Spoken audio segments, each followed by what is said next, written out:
food stamp fraud is exploding in Seattle. You can see it on the streets. You can literally watch these people interact with their SNAP EBT cards, trading out food for Fetty. Let's get into it. Here we go. There's a great piece by Turning Point USA. Jonathan Cho.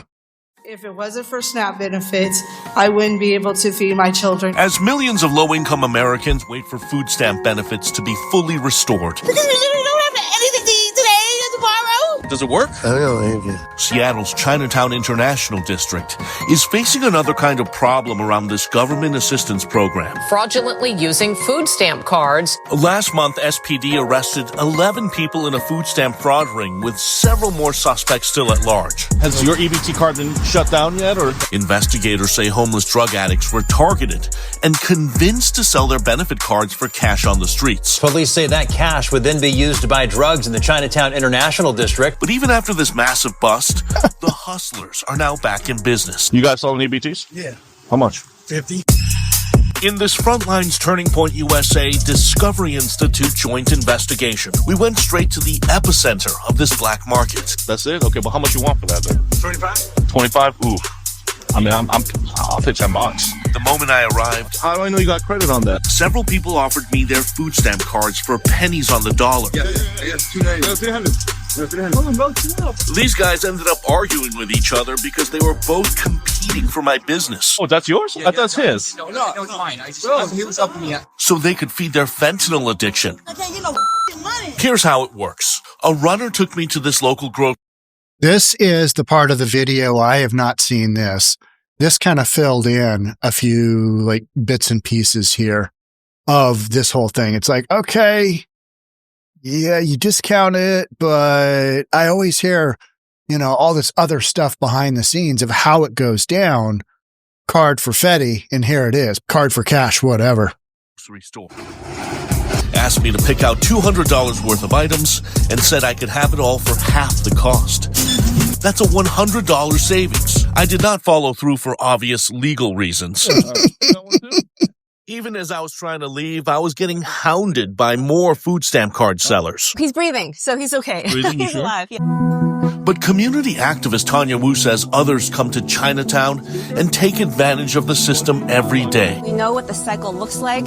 We know there's folks coming out to take advantage of people who are addicted. Creating an ecosystem of crime and chaos.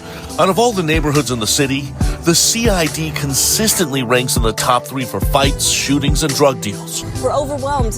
Wu says the Trump administration, along with state leaders, should use this downtime to find a better way to enforce food stamp fraud, We all want the same thing. We all want this to stop. which by some estimates costs taxpayers more than $10 billion per year. Person selling all that soda. If there is one silver lining to food stamps being cut, If you don't have EBT cards, Brandon, what are you going to do? neighbors in this area say they've seen less illegal activity on the streets. You know that selling it's illegal, right? Yeah, and they just took EBT away, so now I couldn't even if I wanted to. But Wu says it's only a matter of time before it all comes roaring back. There should be presence here, constant presence. But there are no officers here right now. Yep, and we hardly ever see any officers here, fortunately. We know the police department is overwhelmed. It's a neighborhood that's seen its shares of highs and lows. Same exact neighborhood. This is it. Chinatown, Little Saigon, whatever you want to call it, right? It's all right there. And the open air drug market there and purchase and sale of stolen goods is stronger there than anywhere else in Seattle. Because they figured, well, let's just have it here because, the Asian community just they don't really push back. They're more respectful and they expect the police to come, and the police are not coming. You don't have enough police to stop this kind of low level, even though it's killing people. Fentanyl is killing people. You don't have enough resources. You don't have the public will. You don't have the political will to stop this, because then you'd have to actually put people into treatment.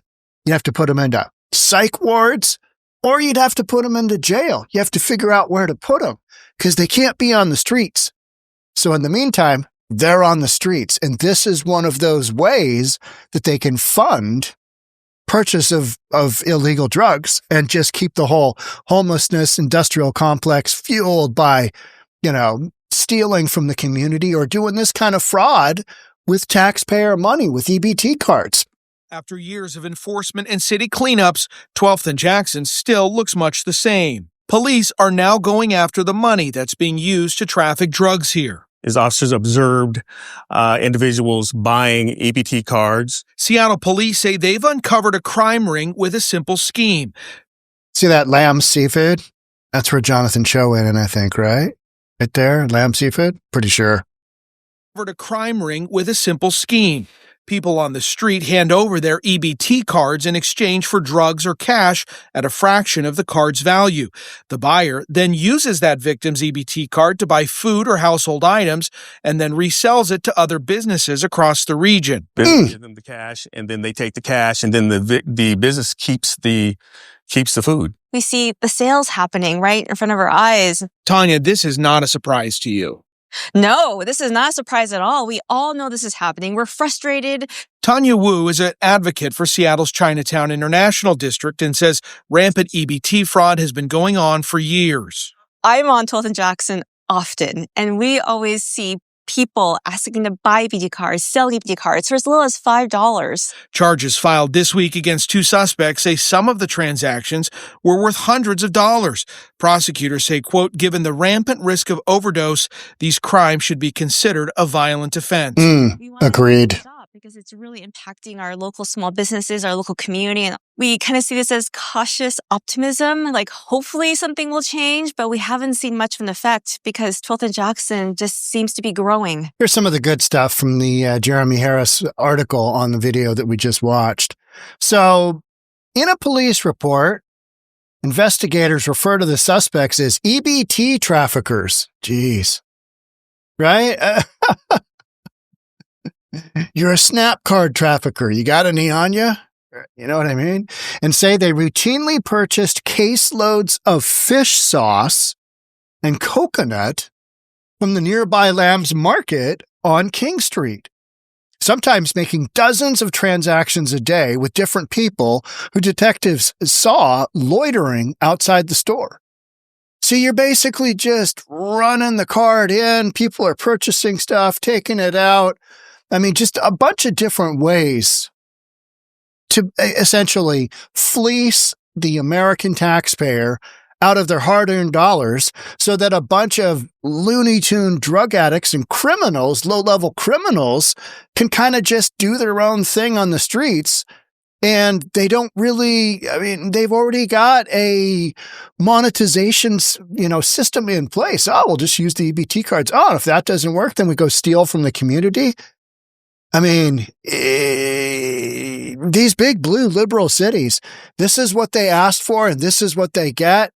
And when you hear, the advocate for, in both of those videos, you heard the advocate, the young lady talking about, well, we hope it gets better. Why would it get better? Like, what in this equation would honestly get better? I don't see this getting better till we take a hard stance and actually try and, number one, deal with the homelessness, which is dealing with drug addiction and mental health care issues, till we actually on large scale start to deal with that. And guess what? Nothing's going to change. Nothing's going to change. They might push it out of the International District. They might push it out a little bit out of Chinatown, but it's going to go somewhere else.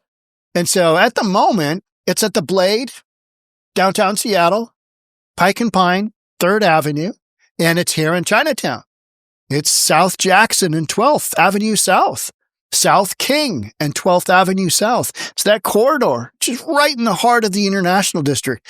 You got the stores, you got a high school there. I mean, you just got all kinds of shenanigans going on. And it's basically been legalized because you'll see cops roll through and it's just like, all right, well, they're just making sure there isn't a massive homicidal brawl going on at the moment. And everything's fine. Everything's good, right? Many EBT traffickers have been banned by Lambs, police wrote in the report. As a result, they park directly in front of the parking lot and send runners in with the EBT clients to facilitate these transactions. Other EBT traffickers who have not been banned from the store will accompany the EBT client inside themselves The traffickers commonly wear masks, hoods, or hats to obscure their faces from security cameras. So they're literally just, they're doing this all day long, and it's a system that works well. And what does Seattle do about it? Nothing. Because you got a whole bunch of drug addicts that are whacked out of their mind on the hooch, and you're not really going to do anything to make that program better, because you've got this huge system of homeless industrial complex that ultimately depends on the homeless, depends on the drug addicts to keep this cycle going. Oh, we need more housing. If we just had some more housing, we'd really get a handle on this. Portland, Oregon. One of my stories in Portland, Oregon. A failure. Portland metro area's homeless population grew by 61% over 2 years, report says. How many hundreds of millions of dollars were spent, and this problem got worse in Portland, right?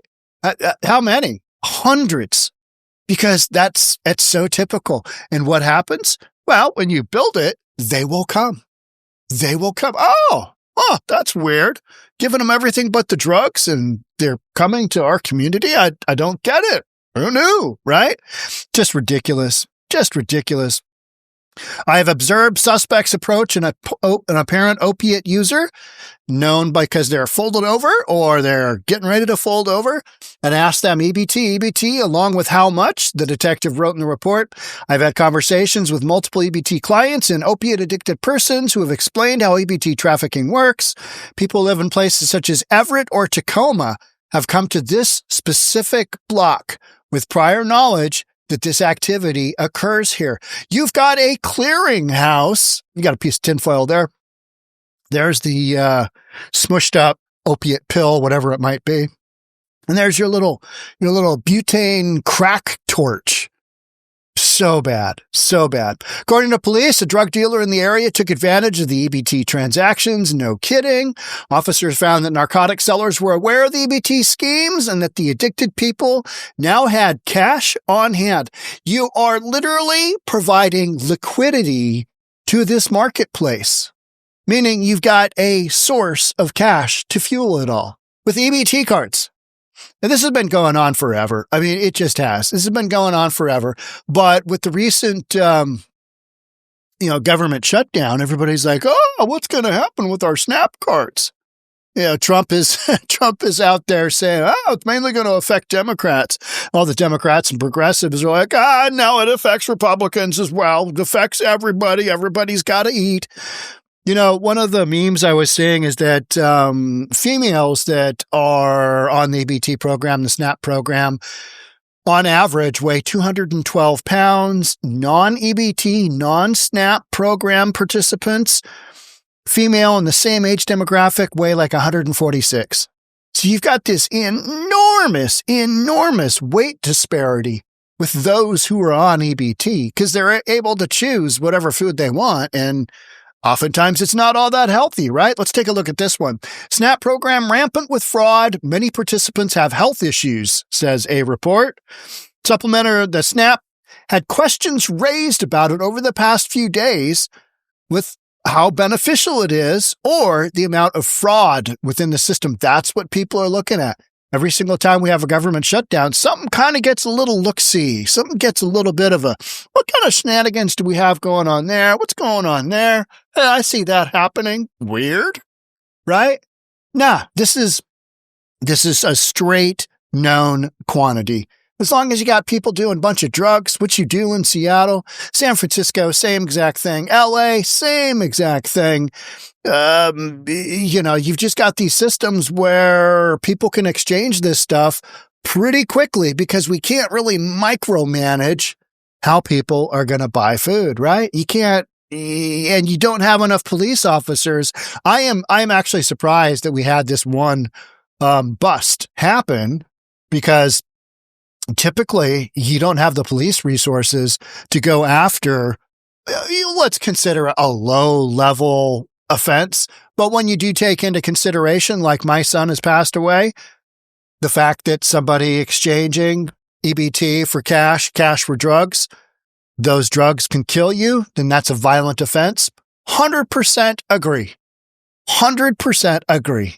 Anything within that ecosystem, within that chain, should be equated with rampant violence, because how many people are dying from fentanyl a year? 70,000, something like that.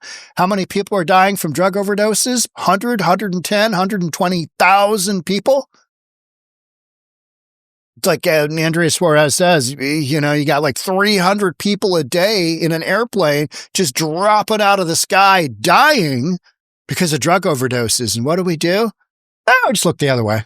Maybe it'll get better. Maybe something good will happen someday.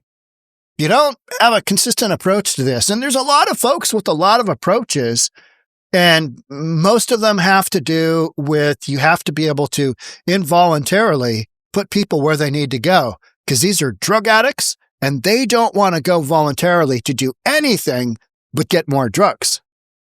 And when you've got liquidity like you do in this marketplace like this, then it's just going to keep on going. It's just like the homeless industrial complex, because the system itself feeds itself, right? Everybody's got to eat, even those drug addicts, right? Got to eat. Federal government allotted $100 billion to SNAP during fiscal year 2024. $100 billion. 1.5% of all federal spending went to SNAP. And people are getting obese on it. You know, I don't fault people for buying food. If you're in need, you're in need. But, you know, so often you'll see somebody using the food card and they are wildly overweight. They're in one of those little Amigo scooters and they're just putting, you know, you see them in the checkout and they've just got a ton of food that isn't healthy, like not food. You know, like cereal that's weird colors. Fruit Loops. I don't want to pick on Fruit Loops, but that's not food. That is literally just a bunch of chemicals put together that taste real good when you dump some milk on them and you eat your, cereal while you're watching cartoons. That's what it's meant for. It's a cartoon food. I'm sorry if any of you out there, if I've offended any of you, but there should be some kind of limitation on, how about just straight up sugar soda? But then you're micromanaging these people, and these people need to be able to figure out on themselves, hey, maybe if I made better food choices, I wouldn't be 38 years old, 250 pounds overweight, and in an Amigo scooter going through Walmart, getting a bunch of really unhealthy food. Again, you got to teach that. You can't just drop the hammer. No, you can't get the Fruit Loops. No Fruit Loops for you. You're too fat. Can't really do that, right? People got to make their own decisions. But when it's used for fraud like this, and it ends up with people being dead, hard no-go, right? Hard no-go. This article ends with, in some areas, obesity rates reach 35 to 40%, some of the highest zip code areas, according to more news. So we know what's going on underneath our noses. Those who care will care. What are we going to do about it? Probably not much, because this is Seattle. It's Freeattle. We love fraud. We love criminality. We love drugs. We love overdoses. Otherwise, we do something to stop it, and we don't. And this whole thing with, hey, we're going to come in, we're going to swoop in and do a little, some arrests. That's just to appease the folks within the Chinatown and within the International District. That's literally what that is. That's hey, see, look what we did for them. We busted those people. And then they're right back at it, right? They're right back at it. Those people won't do any time because we don't have a judicial system here that really punishes criminals. And you don't have a judicial system in most big blue cities that punishes criminals, that literally gets at the problem. Hey, maybe not only arrest them, but then incarcerate them, get them off the streets. If they're selling drugs, if they're doing EBT cards that are resulting in said, drugs being purchased, then make it a violent felony and lock these people up for a long period of time. But we're not doing that. And by we, I mean our communities are not doing that. We're doing the opposite. Our mayor, Bruce Harrell, he doesn't want to incarcerate somebody with 4, 5, 6, 7, criminal offenses, felony convictions. He doesn't want to work with those folks. He wants to get to know their story. He wants to know their story. I want to incarcerate them. Incarcerate them. Don't care. Get them off the streets. Incarcerate them. Let them work it out later. Because that's what you got to do to keep the streets safe. And clearly, right now, the streets are not safe in Chinatown, in the International District. Yes, other areas of Seattle have been cleaned up, but at the expense of their surrounding community, because those homeless folks, they don't disappear. They gotta go somewhere. So until you get to the root cause, progressives, Democrats love to talk about root causes. We want to get to the systemic causes of this. Well, you're letting it happen. You're letting a whole bunch of people do drugs. You're letting a whole bunch of people take advantage of taxpayers' dollars to enable this system. And then we let them live wherever. And then we let them steal from our community. And then we get worked up when Kroger's turns out the light on a Fred Meyer store and everybody goes, we've got a food desert. Nah, you allowed a system that basically robbed your store blind, created a terrible environment for a grocery store, and 35 years or whatever it is of Democratic control has literally overregulated these stores to the point where they just basically said, no more. We're done. That's it for us. I'm surprised Lamb is still, the seafood store is still there. I mean, they are in the heart of things there in the International District. So what can we expect moving forward? Much of the same. There's going to be no changes. People are going to talk about hope, and then you're going to go, all right, yeah, that was 2 years ago. Let's check back and see what's changed. Not much. That's what's going on. Those are the shenanigans of the big blue cities. Let's have some hope. Let's have some change. Well, you got to make that happen. You got to want that to happen. Right now, we don't want that to happen. We don't really care. It's like, it's pretty much good. It's all right. We're okay with it. All right. That's it for me on this one. Thanks so much for being here. Love to have you subscribe, that notification bell, share with friends and family. I'll see you in the next one. Thanks again. Bye for now.